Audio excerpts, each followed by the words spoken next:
Musical Talk, the UK's independent musical theatre podcast.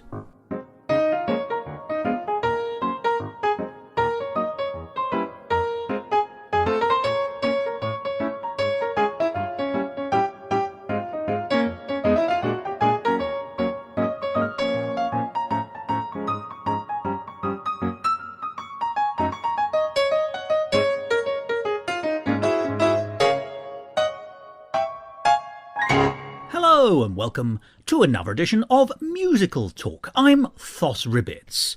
Isn't it time you were too? Well, here I am again, bright and breezy, hopefully sounding a little bit better than last week. You may have noticed in the last episode that I was doing my best impression of a Shetland pony, in that I was a little hoarse. And that gap was not for you to laugh in, but to pick your jaw from the floor of the poor quality of any of the comments I'm likely to make. However, do rest assured that the rest of the episode is going to be considerably better, because today I'm going to be talking to two people who perform as the House of Blakewell, a well-respected, award-winning comedy act, and I do mean award-winning. They have in their time been the pick of the Fringe, the pick of the week, the Guardian's pick of the Fringe, the Scotsman's Cabaret pick, and the winner of the Craig Barber Award at the Soho Theatre, plus many, many more. Well, who are they? Well, the House of Blakewell are in fact two people, Alice Keedwell and Harry Blake. And if you're smart, as I know you are because you're listeners of Musical Talk, you'll see that the House of Blakewell is formed of their two names. As I say, they're a cabaret act of some note, and if you're in London in the next few weeks, you'll have a chance to see their latest show. It's called I Have a Bad Feeling About This, a cabaret musical. And in this conversation, we'll be talking more about this new show and how it was created, but we'll also be talking about the difference between musical theatre and cabaret musicals, if there is one. Now, a quick word on the sound quality in this episode. As it happens, I was supposed to be interviewing Alice and Harry in a private office near Regent Street in London. But unfortunately, due to reasons beyond anyone's control, that fell through at the last minute. And so we adjourned to a totally different venue, a very loud, very lively, but very charming cafe off Carnaby Street. Now, if you know Carnaby Street, you'll know that it's a very vibrant environment. And as a result of that, the background noise in the episode was, for a while, a little bit difficult. So my thanks to an old friend of this programme, Michael Gordon Shapiro, on doing some technical wonders on the sound quality, so that the essential voices, which are Harry and Alice's, are absolutely as clear as a bell, whereas the ambient noise of babies screaming, people enjoying themselves, hubbub, and background music are all very much taken down to a ignorable limit. So I'm sure that won't interfere with your enjoyment of this week's episode. And so, without further ado, and rather a lot of nothing, let's first hear a song called The Truth Is, and then we'll hear from Alice Keedwell and Harry Blake, the House of Blakewell.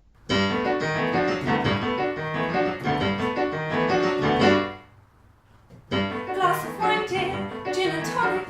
Go on, treat yourself, I'll make it. Would you like a little drink? Then I'll tell you, I should tell you. Then I'll tell you of the thought I thought you ought to know, I think. Cause the truth is, well, the truth is, have a seat, my dear, on second thoughts, perhaps you ought to stand, let's be honest.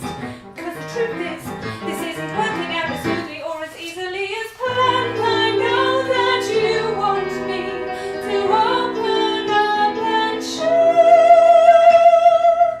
Would you be so interested if you were aware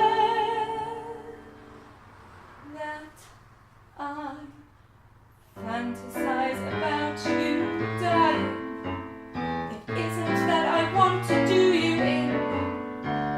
That's something that I couldn't do, and furthermore I wouldn't do. It cheers me up, it shouldn't do, but thinking's not a sin. Is it?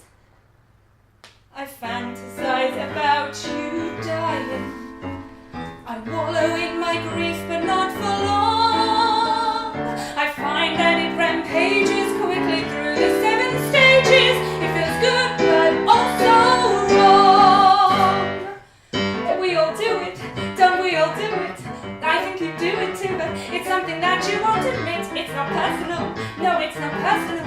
It isn't personal, well maybe yes it is a little bit. What I mean is,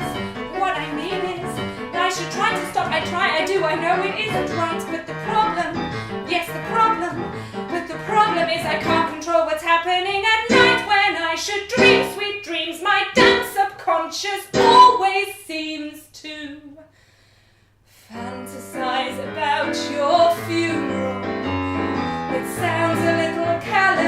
it's true. I can see the wreath your brother buys and taste the tears your mother cries and feel the hands of other guys while lying next to you. Because I fantasize about you dying, and maybe you'll enjoy the sweet release. It isn't that I hate you, but I'm dying to cremate you, and those wedding vows we both agreed to make no mention of my need to fantasize about you dying. I feel much better now, it's off my chest. Murder doesn't tempt me, I want nature to preempt me with a non-contagious illness or a cardiac arrest. I fantasize about you dying. The thought of it can lift me when I'm blue, because I've got to have a dream. If I don't have a dream, then how am I gonna have a dream come true?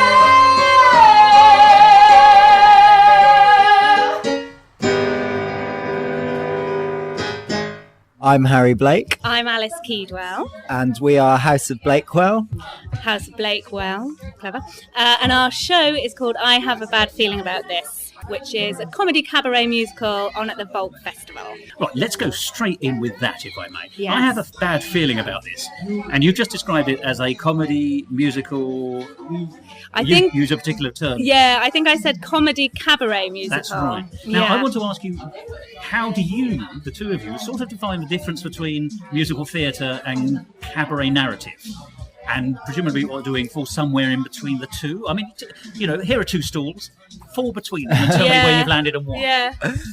I guess cabaret as a genre is traditionally has a much looser form, and stories maybe kind of takes a back seat to individual songs. But I think for us, that we started making shows with standalone songs, and we've gradually kind of started making work that has a stronger story arc. And now we're at a stage where I think the story arc we try to make as strong as a musical, but the cabaret element is more about the relationship between the audience and the performance style.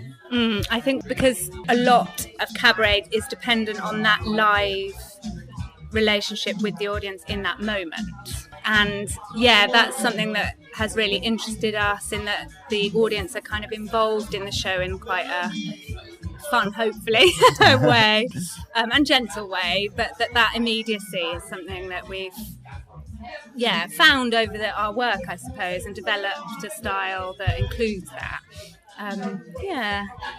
As opposed to a kind of a West End musical where you've got everyone's in the darkness, you've got lights, you've got all it's the a theatrical setting experience in the traditional sense, isn't it? Yeah. I suppose so, yeah.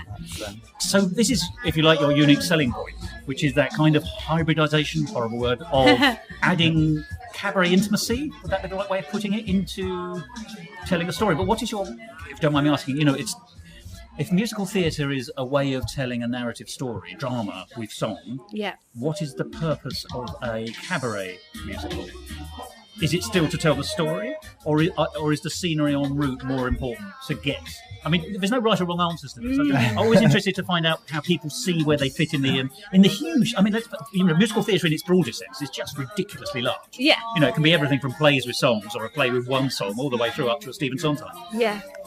Or even a House of Blakewell. Oh, wouldn't that be nice? That is an interesting question. Really interesting. I think that in terms of, we're actually working on a musical at the same time. Well, let us not beat around the bush. This would be Thor plus Loki. Thor plus Thor and Loki. Loki. Yeah. Thor and Loki we will be talking about later. I would like to touch upon that if I may. But yes, so you have a bigger work in progress, yeah. Yes, we do. So I guess the difference between the song in the two genres of cabaret musical and musical is that maybe in a cabaret musical we sit in a moment with the character more than in a musical where we'll be always trying to drive the story forward. Maybe in our cabaret work we explore the characters a bit more. I mean, obviously we try to tell a story and explore characters, and I suppose also the audience, certainly in our last show and hopefully in this show, are kind of part of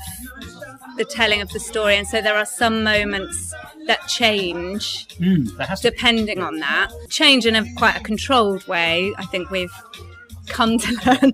But that, you know, some moments might be slightly different depending on how that goes, and that's quite exciting and can actually make a show, add to a show's narrative in a sense, although we're in control of that ultimately.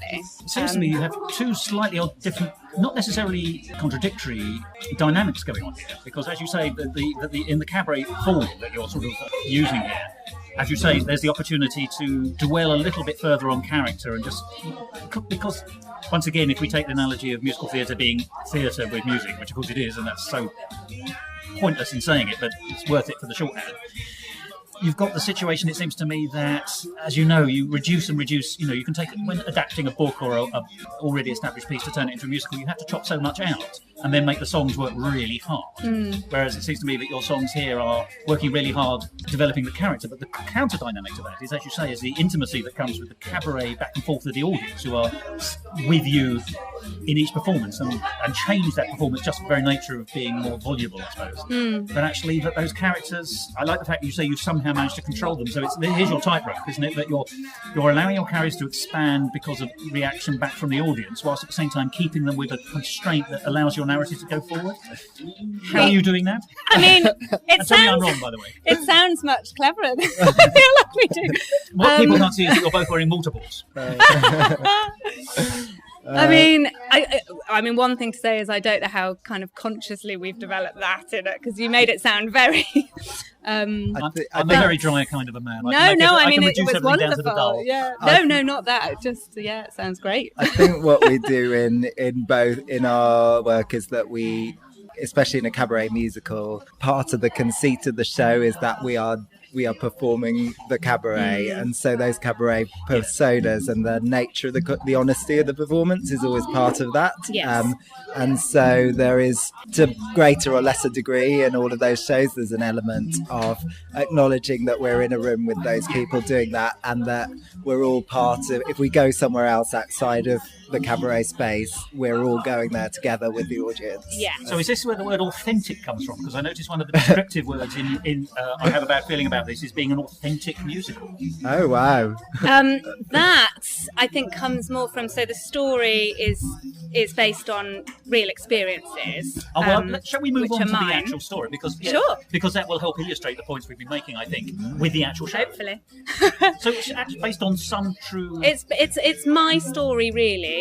So it's a woman who has anxiety, whose whole life has suddenly changed. She's moved to a new town because her husband's got a new job. She's quit her previous job to move to this new town, and it's the struggles she faces as a woman with anxiety in that situation. And we meet her initially at the point that she's decided, I'm gonna embrace this change, I'm going to face these struggles head on, and I'm going to conquer my anxiety. And the struggles are seemingly quite small, little things like making a new friend, going to a pub with people she doesn't really know, choosing what she's going to buy for dinner in a shop, you know, those kind of She's things. going to embrace the opportunity, but we all know that opportunity does also bring fear, and if you've already got anxiety as an underlay, And context, exactly, yes. and you're in this suddenly new world. So that's the story. We see her doing those, facing those challenges. And so have you I lived think in Berkhamsted? yes. No, Oh, so you it's have? Yeah. it's literally my story. It's pretty It really much is. Oh, very good. yeah, mostly. And I think for me, because I wanted to explore what it's like to have anxiety in a show, it was something that I just felt that we could maybe tackle in a unique and good and hopefully, anyway, relatable way that I feel quite strongly that it has to be based on truth, because I can only really talk about my own experience of that. But if that resonates, then other people will. And hopefully, I think what we are trying to do is also tell a story that is a slightly universal thing of, going somewhere new, what those challenges are, so that it hopefully is relatable. Yeah, to Well, we've all everyone. left home at some stage. Yeah, whatever it is. exactly. So I think the idea of the authenticity is that really, that it's from that place So of it is a truth. universal experience through the micro of your own personal experience. Yeah, I guess so. I guess so. Yeah. Micro to reach macro. That's what I like. Yeah. That's what I like to pretend to myself. Yeah, one of the things we were talking about today actually was about how, as an adult, you respond to being in a first day at school scenario, and how making new friends is a tough and daunting thing to do wherever you are in your life, and especially now that we've become so antisocial as people, kind of staying at home watching Netflix and all of that. All of that Social media business. has in fact made us antisocial in some sense. Yeah, exactly. I mean, that in itself is a fabulous interesting idea to pursue. Yeah. You're quite right. Yes, there is a kind of stay-at-home nature, which I think contextually, politically, is caused by 10 years of austerity, etc., Yeah. etc. But also, I think we've all moved on as a society in that direction, for better or for worse. These are fascinating things to draw up.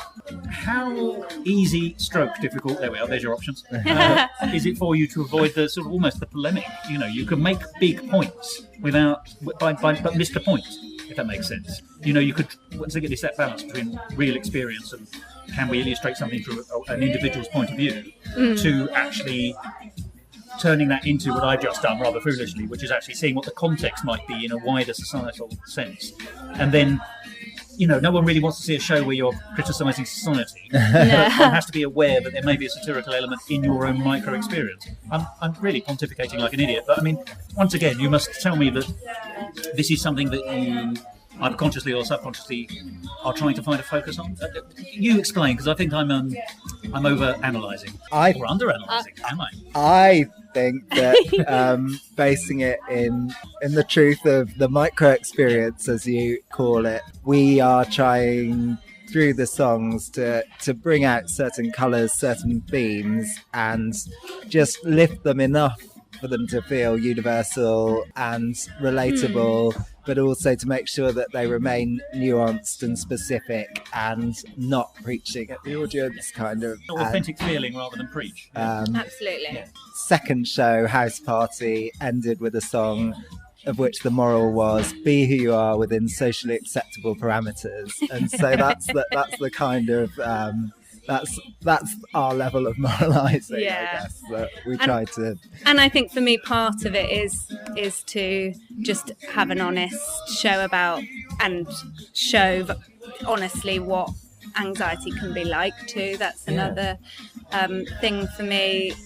In our wonderful climate at the moment where people are talking more about mental health and those kind of things, that is important to me, that it's, you know, also that it's not hidden under the stigma. that right. it's this is what it can be like, and maybe some people will relate or some people know somebody who, you know, but that it's my version of that. It's very brave of you to be sort of mining yourself for some of these things. I'm realising that as I'm because you're in the creative process as we speak. Yeah, it is a challenge, but one that, being in it, I'm just in the moment thinking, one that is actually, it can, bring things up for me, but at the same time, there's something I feel kind of very lucky in a strange way to be able to do that. I guess partly because I'm working with Harry, who I've worked with a long time, and our director that we've worked with for a long time, and I just feel I don't know, that it's an exciting thing for me to do that. We'll see how I feel when it gets out there. Introspection is always a worthwhile thing, as long as one is able to sort of focus it. Yes, exactly. But I've got to ask you this, and forgive me, you may not want to answer this question, but bearing in mind your mining of yourself in order to find the nuances that we already mentioned earlier, have you yet found a position that you're not prepared to go beyond? I think in the process of it, we've talked a lot about what elements we want in the show. So you have your focus already, which is helpful. Well, and in terms of also what perhaps I would want to include from a personal point of view. I don't know if there's anything I've said, no, I don't feel comfortable, but I think it's also, we also want it to be funny, the show, and it's what's going to have that potential, but also what the story is that we want to tell. And because we try to start from that place, that the bits that come through and what is in the show from me comes from the story as opposed to the other way round. That's what we've tried to That's achieve. a very interesting direction. Yeah, to travel well, isn't I it? think Yeah. ultimately that's where we've come to. So I've provided lots of material in terms of my own personal experience and things that could go in the show. And then I think we've all together found a story that Can gives holistically that. connect. Because, it would be very complicated if we were to put the all other of way the round. nuances. And yeah. And I think we are kind of more musical theatre people in terms of our taste and what we love to do than Very wise, by thank you. Thanks. We I can think only so than cabaret. Yes, yeah, in I terms, guess that's and true. so telling stories is something that's really important to us. So if we're choosing between making a sort of verbatim piece of confessional performance art, which could be wonderful, and I'm sure there are lots of people doing it brilliantly. I think in terms of, because we had that artifice of putting it into song anyway, it felt right to make a story Absolutely. that's based in a truth, but a kind of truth that is distilled and shaped and nuanced to become an entertaining evening at the theatre and relatable and Yeah. all of those Emotional things. truth is informing the narrative rather than just being, as you say, autobiographical or verbatim or Yeah. whatever it is. Yeah. And therefore that does allow you to tweak, twiddle, point and focus because, as you say, it's a comedy. And Yes. some of the things, some of thematically we've already been talking about don't necessarily sound comical, No. or one knows that one can get comedy out of it. Yes. Do you mind me asking then, how does your creative process work to fuse and cogitate upon all these different elements going into it? Yeah. So for me, one of my biggest inspirations initially was Crazy Ex-Girlfriend, the series. I don't know if you've seen I that. haven't seen it, but I've heard of it. So it's an American series. It's a musical comedy, really, I suppose you'd call it. But it's essentially the story of a woman who's desperately unhappy and moves to a new town because she feels this. She meets an old boyfriend, and that makes her feel good, and she decides to move to where he lives. Is the premise, and which sounds very simplistic, but it's very nuanced and clever. And she actually has quite a lot of mental health problems, but the story is about her move and her journey to find him. And so she does find humour in the extremity and in the things that she does, and they do quite kind of themed songs about so her imagination is a song essentially, and so it can be pulled to quite an extreme. And I guess that, I mean, it's not the same what we're doing, but there's something of that we enjoy, or I enjoy, I suppose I should say. And at the moment we're playing with the idea of a slightly heightened world where we meet this character who's going, right, no, I'm going to conquer these things, and she tries. Here I come. Here we go, and it's that the contrast, for example, at the beginning between the reality of her kind of thoughts versus a kind of "Good morning, Baltimore, it's going to be great" kind of song, and those kind of There's a pathetic undercutting. those kind of contrasts are something we're looking at, and then just kind of pulling things to their extremes a little bit.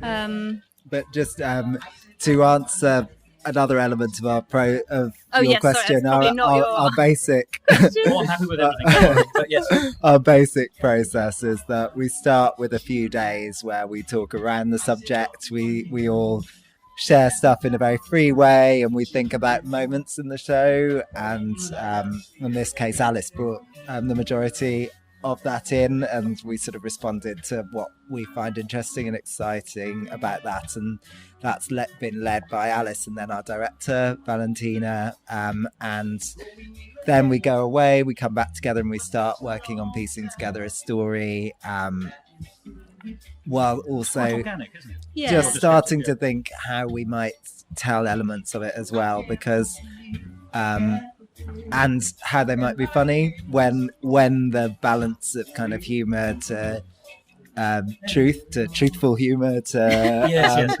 to pathos, kind of where that all might, how that might all Emotional fit variations, together.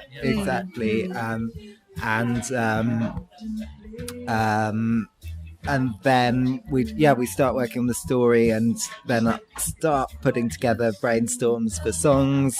I'll go away, write something, we'll look at it, make some suggestions, work through it, and then go back and do the same again, and kind of just gradually kind of build it up. I was just going to say we should probably explain that you're a composer and lyricist, Harry, by background. Yes. So he leads on the songs, but yeah, Composer in Residence 2017. Yes, that was it. Yes, yeah. West Yorkshire Playhouse. Yeah. In the theatre. Yes. So yeah, it's kind of, I mean, the songwriting process is an interesting one that we've developed. So in some previous shows, Harry's written a song and brought it in, you know, fully formed, or sometimes we, as Harry says, brainstorm themes and things we want in the song, and Harry will go away and come back and we work on it together. And that second way of working is something we want to try and do for everything in this show, song-wise. And is that easy for you? Or do you push in different directions? Or is it a useful tension? Is there a tension? Maybe there's no tension? Mostly. I'll stop saying the word tension. I mean, it's really tense. No. Mostly now, I think it's pretty easy. I think we've got quite a shorthand in a way because, yeah, I don't know if you agree then. Well, you've got 6 creative years on the clock together, haven't you? So that's, Yes. Playing age 21 to 25. It's definitely it's got a lot easier, I think. Yeah. I mean, it's collaboration is hard, and duos are very intense relationships to have. But I think we all. But look at the babies. I think we also. I can usually tell. We know each other well enough to know what the other person will like, kind of. So if I bring something in, I can usually be sure of the bits that will be challenged and questioned, and sometimes now we have a better sense of when to be like, yeah, all right, you're probably right, and when to fight for something that you think, because part of working together is not agreeing on everything. And, yeah, it's a negotiation apart. Absolutely, and we're not the same, you know. So which is but in sometimes even in our tastes and how, you know, and that's actually really helpful, but it can obviously be a challenge at times. But I think it wouldn't work if you were actually looking at everything exactly the same way. You need that little bit of grit in each other's oyster, if that makes any sense. Absolutely. Yeah, no, I think so. And I think as Harry says, we kind of feel it quite quickly now. So both I do as a performer, trying a song that he's written, I can kind of feel it pretty immediately, where it's going to go and the tone of it, which is great and exciting. So can I ask a quick question about the songs? And you've been talking about that creative process, but comic songs, which presumably a great many of the songs in this will be, need to be, you know, there's a craft to a comic song, isn't there? I'm sure you will have seen as well as I have 1,000 cabaret artists who have written what they believe to be comic songs because they had one comic idea. This isn't a good comic song that needs to have 2 comic ideas. The setup idea, which will carry you through to the end, but then the payoff. And I'm sure you've seen songs, as I have, where there's no payoff. So how do you create your... I'm not asking for trade secrets, but I suppose... If a song tells a story in a micro way, which of course it has to, a comic song sometimes falls by the wayside for failing to do so. And there are occasions when that's fine and you can make it do that, but you do still need it to go and land. And not all comic songs land. How do you make your songs land, I suppose? I think that hopefully we do. Well, yeah, hopefully we do that. You keep getting new bookings. So. I suppose. What we try to do is what we have tried to do increasingly over the years is to make very story focused work. So that already helps us, because I think if you're telling a story and people are invested in the story and the characters, then laughs come as a bonus rather than the sort of sitting back kind of make me laugh attitude that you can come across. Having said that, I think just the things, it's about keeping those elements in the air of kind of lyrical dexterity, musical variation and surprise. I think surprise is the key, that kind of, because actually song structures can be quite formulaic, you've got to keep disrupting that in some way, whether that's with a new idea or whether that's with a sudden musical shift or a performance idea. It's a new tune on an old film. Yeah. And there are a variety of different things, but I think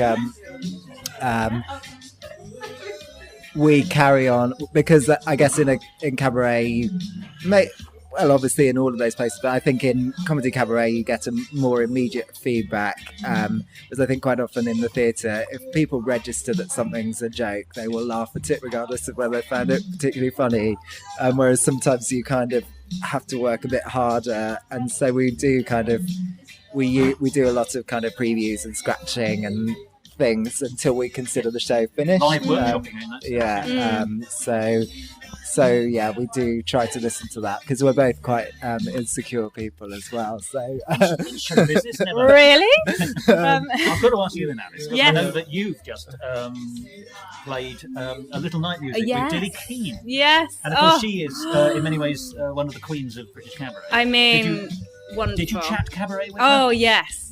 I mean, I'm like an Uber fan, even though I work with her. Yeah, I did, and I mean, her work, I'm such a fan of. I actually went to see her one woman cabaret live at ZL. I don't know if you saw it, and not recently, but I mean, just the craft of her, that she has of it, an individual song plus of an entire evening. Yeah, I mean, I just thought it was extraordinary, and I think she is just brilliant, and much more expert than me, I think, on writing songs. But but I think she's able to, as Harry was saying, that element of surprise. And I think the other thing that we try and do is put a character in a situation and sing a song that maybe is unexpected, so that the song itself may not necessarily be beginning, middle, end, punchline, but the situation is the thing that gives the comedy. Context, in a sense. Yeah, Yes, we you do can get that comedy from sometimes, that, I think, as well. Because you also pastiche, don't you, the two of you? Oh yeah. Yeah. But I mean, that's an established. The resignation in there.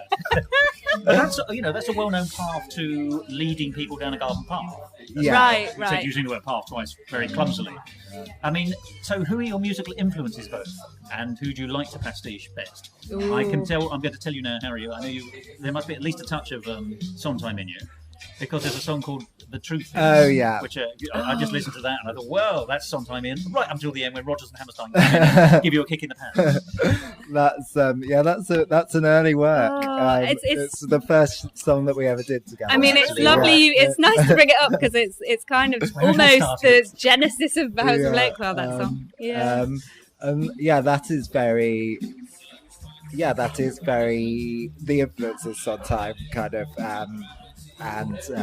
With a little nod to Rodgers and Hammerstein at the end, but As he would do himself. Let's us be honest. yeah, Or stepdad, as he exactly. Yeah. I think now we've moved in a slightly poppier direction. So I think people like. I guess you mentioned the Pet Shop Boys earlier. I've got to ask, is that is not just something I've made up. There does appear to be a Pet Shop Boys and girls feel to it. We have an quite electro the sort of alternative. sound that we do that's kind of based on our sort And of a bit of clowns everything. being. Well, I can't sing, so I just have to talk through stuff like that. So it's, don't that's not say so that. much of a I thought choice. It's very nice to get to know. It's a kind of deadpan delivery. and Very Alan, British comedy. Yeah. Alan Menken and Harold Oh, yeah. Ashman are kind of big influences. Populist for us, Disney I stuff. think. Pastiche is one thing, and of course that works very well in a cabaret environment. But of course you are writing a musical together. It's it's not a duo, is it? It's cast of five, I think. It's gone up to 6. Has it really? Yeah. Gosh, well, Producers are having hernias Get out, all the way budget. down the avenue. Yeah. I mean, it's We've gone mad. I'm going to say it again. It's Thor written as Thor plus Loki, which Yeah. Thor and Loki. I think it's going to be performed sometime in March at Stratford East in London. Is that correct? We're performing extracts for it as part of BEAM, which is the biennial showcase of new musical theatre writing, organised by Mercury Musical Developments and Musical Theatre Network. But what voice do you use for this kind of musical? Because this is a step away from the cabaret style, isn't it, into what might be called more traditional. Are you, what is the House of Blakewell core sound that you're bringing to it? Is that a fair question for the two of you? Yes. Yes, It's it's a a good fair question. question. Yeah. I think because it's a bigger story with more characters and maybe the sort of the stakes and the variety of landscapes that we're taking everyone to, because it's about the Norse gods and the end of the world.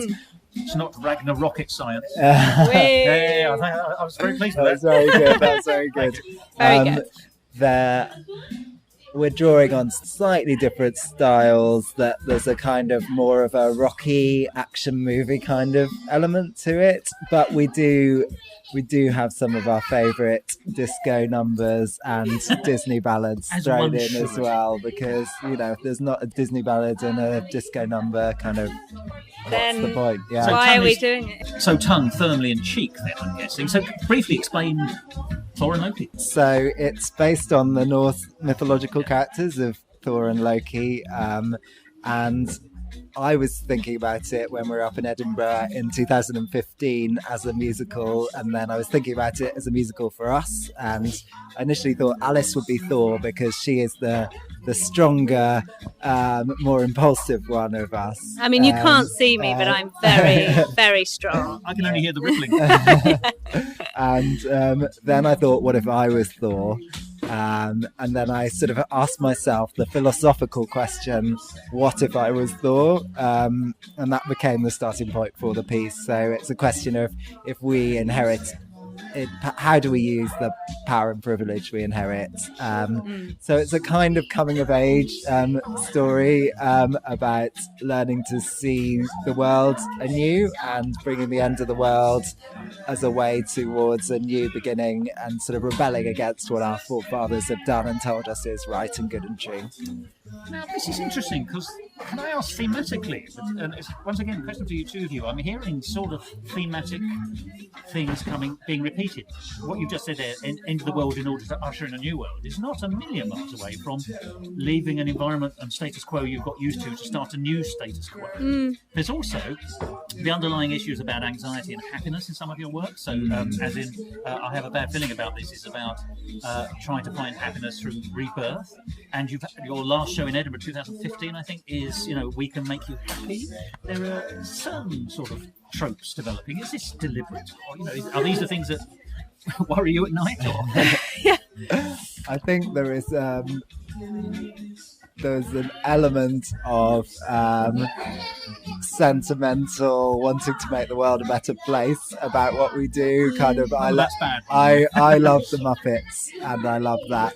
There's a quote from Kermit that he says to the guy who's making frog pies, and that my dream is the kind of dream that gets better the more people you share it with, rather than yours, which is to make frogs into frog pies. And I guess that kind of slightly tongue-in-cheek sentimentality is a big part of what we do, I think. Positively aspirational, but once again with tongue-in-cheek. Yeah, and I think it's the shows we make are things that interest us in that period, I suppose, as well. So We Can Make You Happy was in that time where there was a lot of pressure on this idea of happiness. And There was even do you a remember? government league measurement process. Well, wasn't it? yeah, It's and there right. were BuzzFeed lists and 100 happy days, and we were just interested in that, I think, as a. So you're tapping into a concept. zeitgeist as well as actually, which in itself, of course, is connecting with reality. We all want to be happy, don't we? Yeah, well, I Yes, guess so. I do. I guess so. And then I think actually that I have a bad feeling about this. There was quite a lot of personal stuff in We Can Make You Happy, not as much as in this one, but that inspired us a little bit, I think, of... it seems, I mean, I can't speak for the audience, but it seemed to touch an audience in a kind of unique way. Yeah. which kind of started us on this journey for this show. But yeah, I'd agree with Harry. Absolutely, we love a happy we ending. just love, I mean, who doesn't? Who doesn't? Yeah. But I think certainly with I have a bad feeling about this. I want to be very careful that it's not just and everything's great and it's happy, because obviously I guess that's how one of things the work. that's one so of it the big, may be that's one of the big challenges for this show is that anxiety isn't something that you can really solve with a nice song with and a nice soundbite. song. Yeah.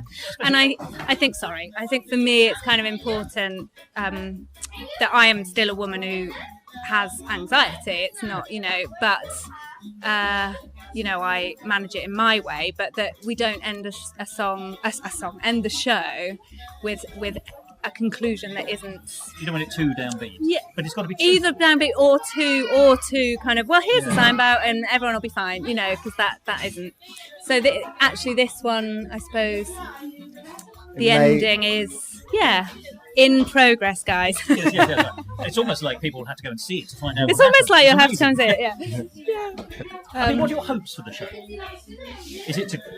Obviously, it's on at the Vault. Yes. Here in London in February. 21st to the 25th. We can't wait. We love the Vault Festival. Absolutely It's the closest to having an Edinburgh Festival Fringe in bite-sized form in London, actually. Yeah. So I can strongly recommend it.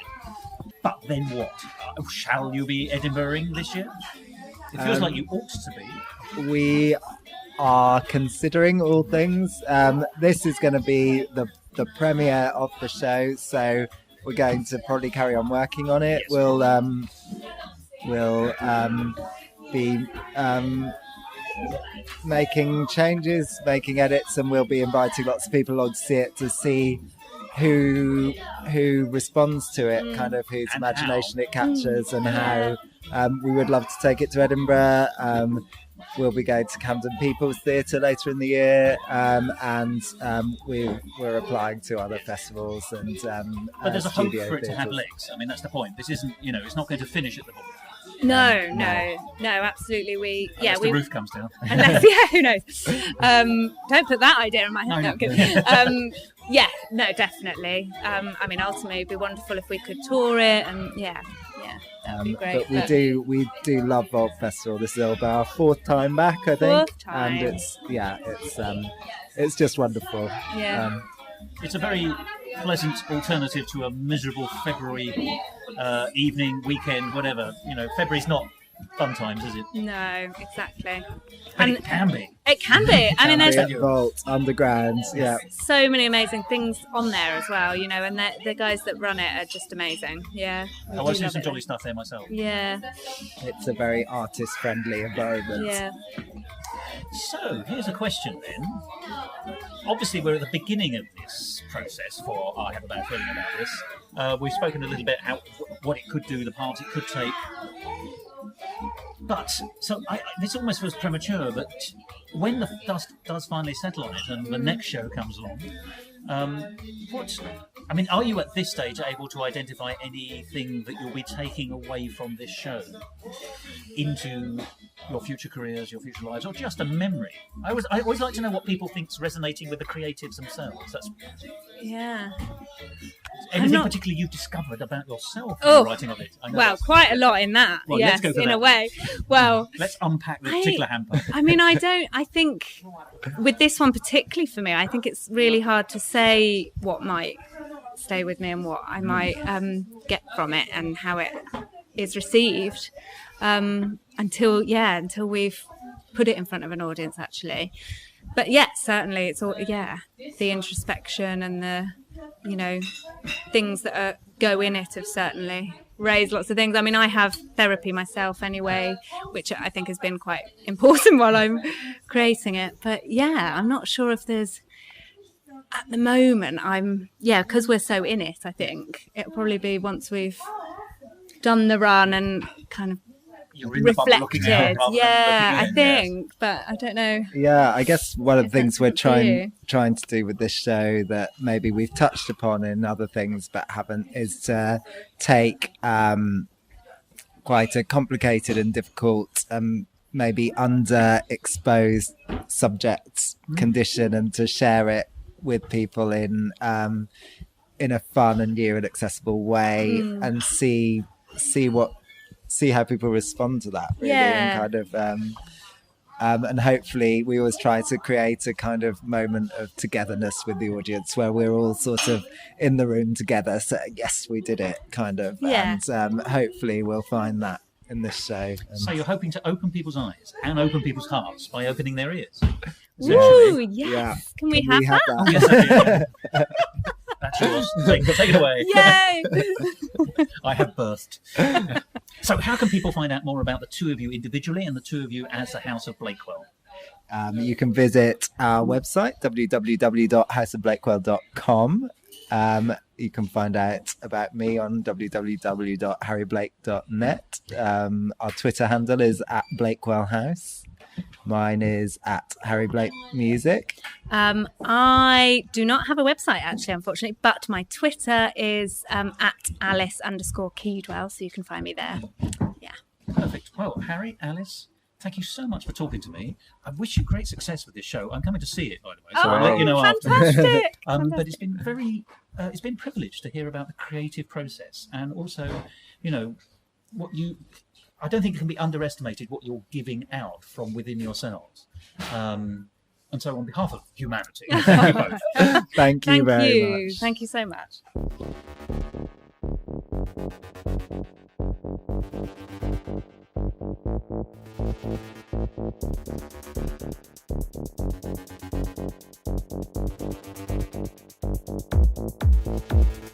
He spent his gap year in southern Botswana. He played in a band and he smoked marijuana.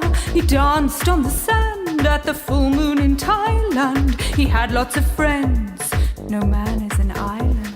But since graduation, he's changed his demeanor. He works for a hedge fund and uses a cleaner. The people who judge him can go take a hike.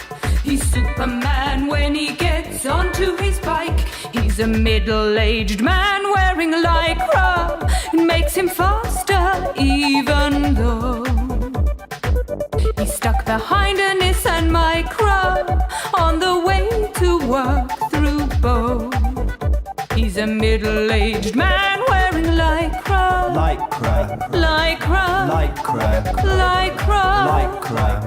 Stuck behind a Nissan Micra. Micra. Micra. Micra. Micra. Micra. On a very expensive bike.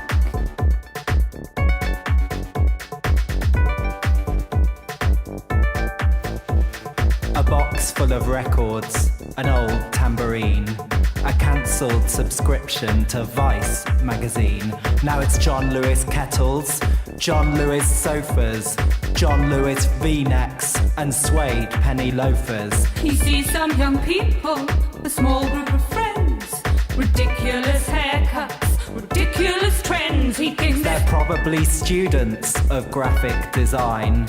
Their jeans might be tight, but they're not as tight as mine. he's wearing lycra as he freewheels through the park. Every single Nissan Micra will see him in the dark. He's a middle-aged man wearing lycra. Lycra. Lycra. Lycra. Lycra. Lycra.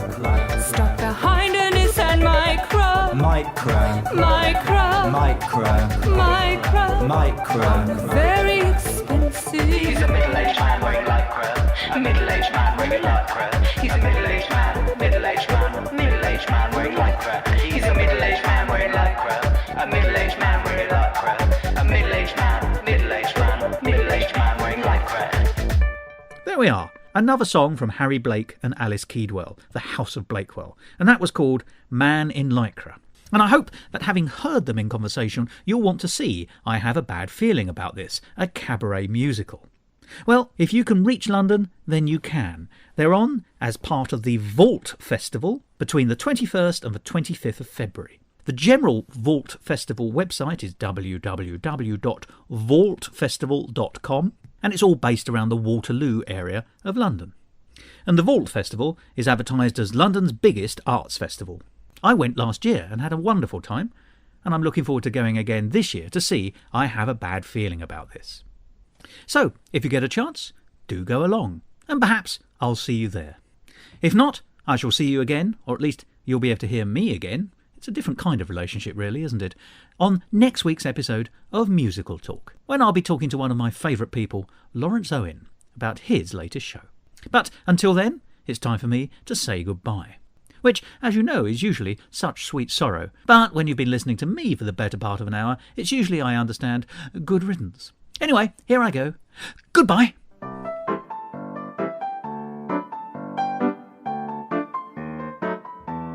This episode of Musical Talk, edited and presented by Thos Ribbits. Copyright Musical Talk 2018, except for the songs, where the copyright remains with the House of Blakewell. And my thanks to Harry and Alice for allowing me to play their songs in this programme. My thanks also go to Michael Gordon Shapiro for his excellent sound work, and to Hannah Elsey, who arranged the whole interview in the first place. My thanks to everyone. To find out more about the world of Musical Talk and listen to past episodes, go along to our website www.musicaltalk.co.uk or subscribe to us on iTunes and follow us on Facebook, Instagram and Twitter. And if you want to follow me on Twitter, you can at Musical Talk Thos. Musical Talk, the UK's independent musical theatre podcast. So the way I normally like to start the conversation is to have people say their name and, in this case, your company, but also the show that we're principally going to be talking about. I know you have a few irons in the fire, and I'm sure we'll touch upon those as well. And then from there, we'll sort of take the conversation the way it goes. Are you both happy with that? Yeah, fine. Lovely. Yes, we should do it that way round, yeah. We're House Blakewell, and our show is... I have a bad feeling about this. Great. Now, I'm going to ask you to do that again, but into the microphone. Yes, yeah, we were that was a little right, very good. rehearsal. Right, you are a perfectionist. That's Glimpse into our creative process. process. I thought I was there at the birth of creation. In your time. You know, what is the House of Blakewell core sound that you're bringing to it? Is that a fair question for the two of you? Yes. Yes, It's it is a a good fair question. question. Yeah. We might have to edit out a long pause Yes, just coming yeah. up.